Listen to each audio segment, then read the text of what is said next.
सब लोग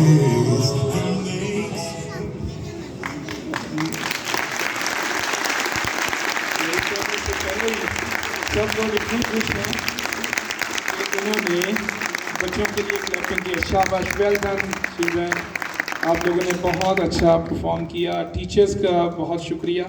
टीचर्स, मैं आप लोगों का बहुत शुक्रगुजार हूँ। आप लोगों की डेडिकेशन जो है वो मैं देखता रहता हूँ। पेरेंट्स तब देखते हैं जब प्ले होता है, लेकिन मैं पहले भी देखता रहता हूँ किस तरह से डेडिकेशन के साथ सारी मेहनत करते हैं।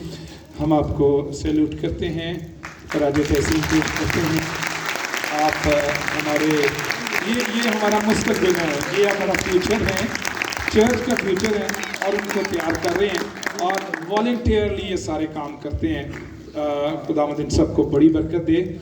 और बच्चों के लिए गिफ्ट्स हैं और उसके अलावा उनके जो बजीहिना हैं और पेरेंट्स ने मिलकर बच्चों के लिए गिफ्ट्स तैयार किए हैं।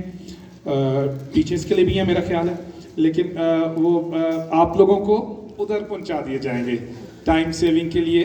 बच्चों सारों को गिफ्ट्स उधर। अच्छा, अजर इन बच्चों के लिए बुक्स भी हैं, वो ऑफिस से दिल